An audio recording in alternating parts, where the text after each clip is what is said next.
Eu sou a ressurreição e a vida. Quem crê em mim, ainda que morra, viverá. Todo o que vive e crê em mim não morrerá eternamente. Com essas palavras de Jesus, iniciamos o nosso estudo nesse momento. Você é muito bem-vindo. Nós temos estudado acerca das expectativas e personagens do Antigo Testamento quanto à sua futura ressurreição quando da segunda vinda de Jesus. Agora, nesse instante, nós analisaremos as ressurreições que realmente ocorreram antes da própria morte e ressurreição de Jesus e que estão registradas na Palavra de Deus. A primeira experiência de ressurreição que vem à nossa mente, surge diante dos nossos olhos, é a ressurreição de Moisés. Em Deuteronômio capítulo 34, versos 5 a 7, nós lemos que quando Moisés morreu aos 120 anos de idade, o próprio Senhor o sepultou no lugar escondido do povo. Não apenas para que ali não se tornasse um lugar de veneração para os israelitas, mas Judas, quando escreveu no Novo Testamento a sua epístola sobre o juízo de Deus, ele mencionou que quando Moisés estava na sepultura, o Senhor veio para ressuscitar Moisés. O inimigo interpôs-se, pretendendo mantê-lo na morte, porque ele havia pecado. Porém, Cristo contendeu com o inimigo a respeito do corpo de Moisés. Mas, em lugar de contender com ele, apenas lhe disse: o Senhor te repreenda. Cristo contendeu sobre o corpo de Moisés, não sobre alguma alma sobrevivente ou algo semelhante, mas sobre o corpo de Moisés. Moisés foi ressuscitado. Nós temos prova disso nos evangelhos. No Monte da Transfiguração, ele veio do céu juntamente com Elias para confortar Jesus antes de sua morte na cruz. Nós lemos isso em especial em Lucas capítulo 9. Ali nos é dito no original grego que eles vieram falar com Jesus sobre o seu êxodos, ou seja, a sua partida, o seu retorno vitorioso para o céu, após a experiência da morte e ressurreição. Eles conversaram com Jesus do fato que foi testemunhado por Pedro, Tiago e João. E é interessante que Elias havia sido transladado vivo para o céu. Ele não passou pela morte. Elias estava no Monte da Transfiguração em pessoa ali, conversando com Jesus. Não era um espírito ou alma de Elias que estava naquele lugar. Era a pessoa de Elias. Logo, era Moisés que também em pessoa transformada após a sua ressurreição estava ali. Em Hebreus capítulo 11, nós vemos que pela fé, algumas mulheres, pela ressurreição, tiveram de volta os seus mortos. Nós temos dois exemplos interessantes no Antigo Testamento que nós podemos mencionar. O primeiro deles é a ressurreição do filho da viúva de Sarepta. Uma viúva fenícia que com seu filho haviam sido salvos milagrosamente, sido sustentados com azeite e farinha por um milagre operado por Deus a pedido do profeta Elias. Porém, o filho daquela viúva adoeceu gravemente e morreu. Ela suplicou a ajuda de Elias. Elias orou ao Senhor, conforme encontramos em 1 Reis 17. O Senhor atendeu a oração de Elias, a vida foi restituída ao menino e ele reviveu. A segunda experiência de ressurreição seguinte é a do filho da Sunamita. Na cidade de Sunem, o profeta Eliseu foi acolhido por uma família de recursos. Eles inclusive providenciaram um quarto especial onde o profeta, cada vez que passava ali, podia se hospedar. Mas eles não tinham filhos.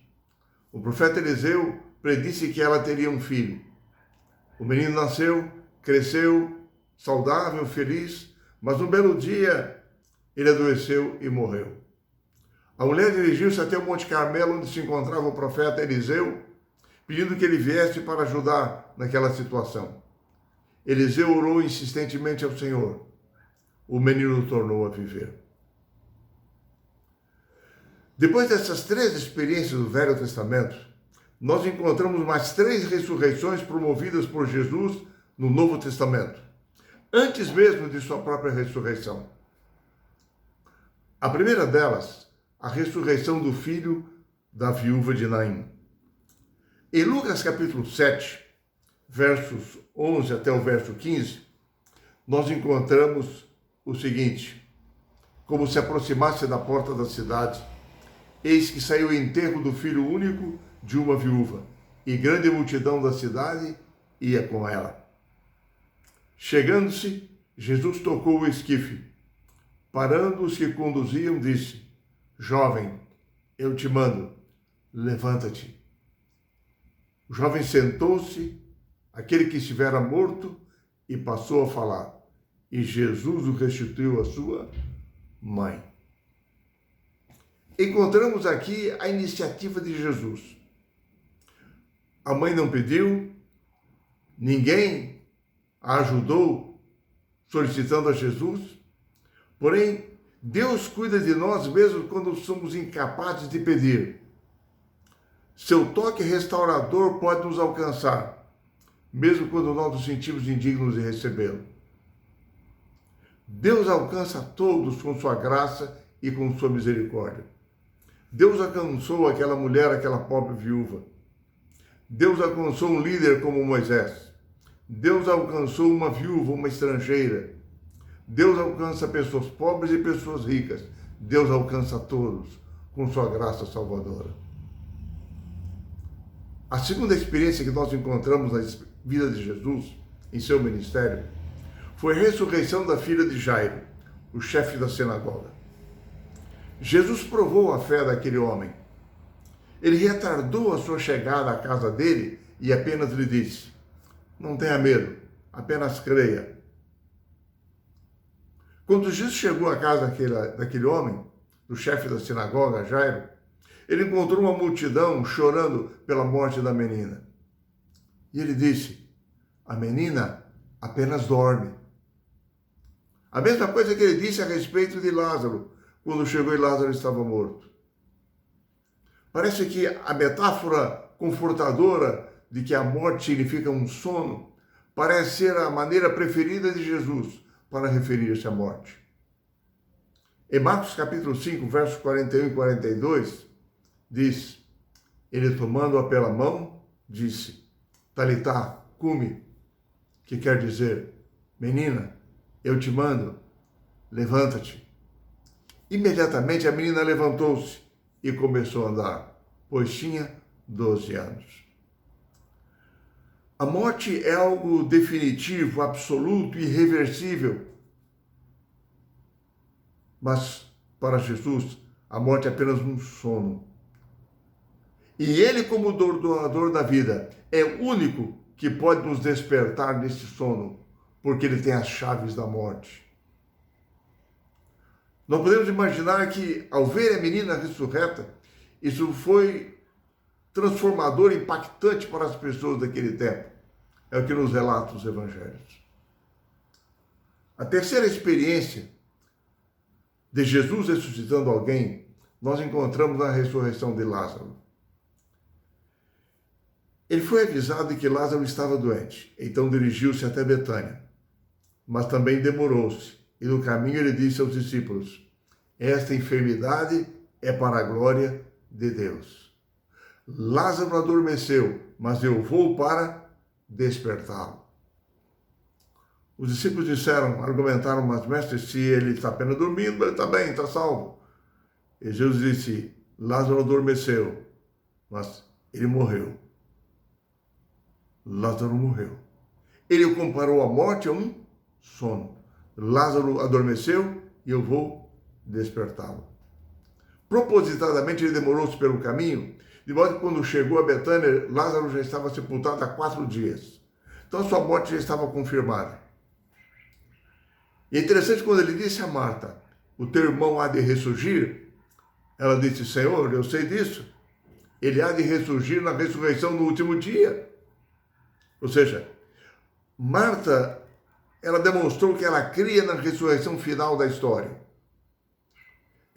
Mas Jesus disse a ela, eu sou a ressurreição e a vida.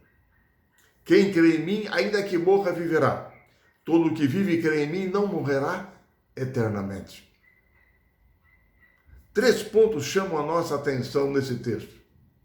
Primeiro, Jesus estava demonstrando aos seus filhos que nesse mundo, por causa do pecado, eles passariam pela morte consequente da nossa natureza humana de pecado. Mas essa morte não seria eterna, porque ele iria ressuscitá-los no último dia. Iria conceder a eles a vida eterna. O segundo ponto é que chama a nossa atenção o fato que, com exceção de Moisés, que foi ressuscitado e levado para o céu, transformado, em todos os demais casos de ressurreição descritos na Bíblia, os outros 5 casos, as pessoas foram ressuscitadas por um milagre, como foi o caso de Lázaro, mas como seres mortais, que voltariam a morrer anos depois. Terceiro ponto é que não existe em nenhum desses relatos a menção de que algum deles tenha vivido alguma suposta experiência fora do corpo quando morreu e depois voltado ao corpo na ressurreição. Ou seja, nenhum deles morreu, foi para o paraíso, houve um milagre e ele voltou ao corpo de novo, para morrer anos depois de novo. Outro sim. Se nós tivéssemos uma alma mortal, que ao morrermos fosse elevada direta para o céu, que necessidade haveria da ressurreição?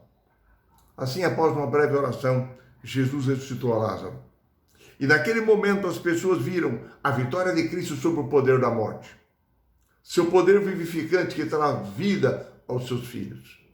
O mesmo poder que nos últimos tempos, no final da história desse mundo, promoverá uma grande ressurreição quando da segunda vinda de Jesus. Enfim, na ressurreição de Lázaro, Cristo declarou ser o autor da vida. A sua divindade é a certeza da vida eterna para todo aquele que nele crê. Nele não há uma vida derivada de outro. Nele há uma vida original. Ele é a vida, ele é a ressurreição. Ele é a fonte de toda a vida que existe. Por suas palavras, por suas obras, por sua vida, Jesus demonstrou ser a ressurreição e a vida. Ele possui a chave da morte. Ele é vencedor do sepulcro. Ele tem o direito e o poder de conceder a vida eterna a todo aquele que nele crê. A grande ressurreição dos justos que ocorrerá na segunda vinda de Jesus deve ser nossa grande esperança, a nossa grande certeza, a nossa grande confiança, porque nós somos amados por Deus em Cristo Jesus, que é a ressurreição e a vida. Que o Senhor nos conforte e nos fortaleça com essa certeza e com essa extraordinária esperança.